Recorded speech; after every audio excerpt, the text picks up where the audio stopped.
Once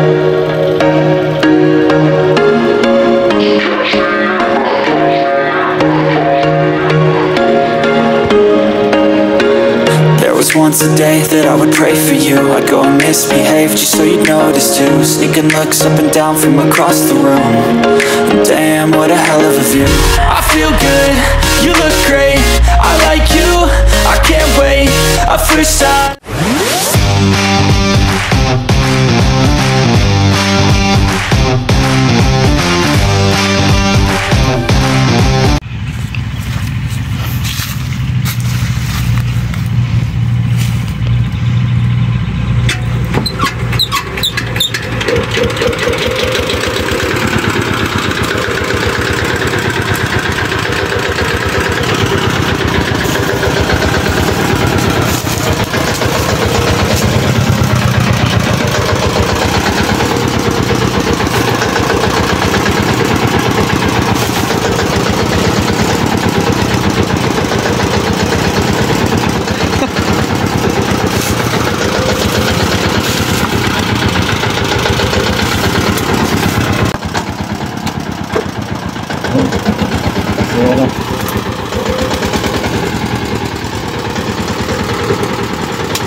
So yan, pakita ko lang po sa inyo mga kakulay itong rotavator na tractor.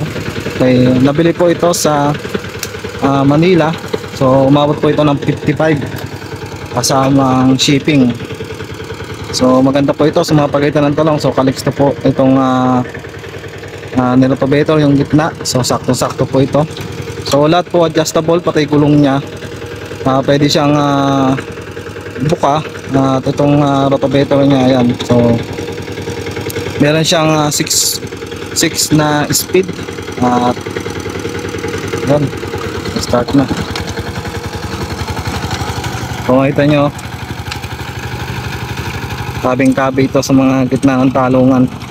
So sa Manila po ito nabili. Umabot po ng 55. Tapos yung makina po ay nasa 125 po na Yanmar itong nakakabit sa kanya. Cash on delivery po ito. Kita nyo, napaka ganda nya ng tambol. Kabing-kabi, kalinis. At ano po ito, naka 360 rotation po ito. So parang parmol siya. Hindi siya mahirap iliko. Pwede po siyang umikot na may pipigay lang po sa kaliwat kanan niya.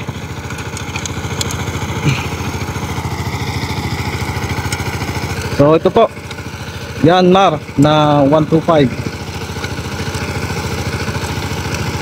So napakaganda oh.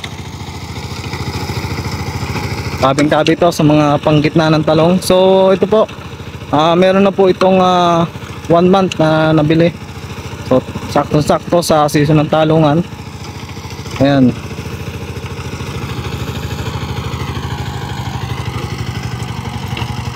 So umiikot po siya. So kaliwa kanan. So simple lang. Ayan. Napakaganda pong mandat ng makina niya.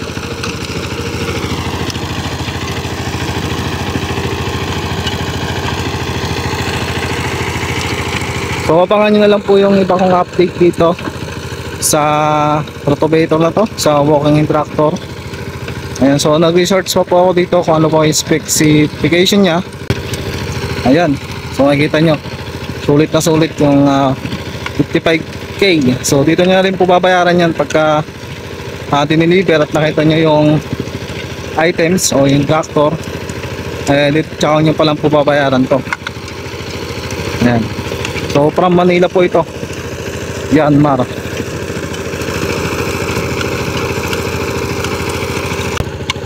So Calixto po itong kanyang rotavator, yung gitna, para masala yung tubig, hindi magdire-diretso, maharangan yung daan ng tubig. So yari na kasi binalikan lang tong medyo matigas, kaya tuloy binidyo ko na din.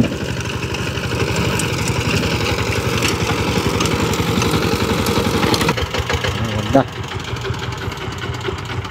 Yanmar.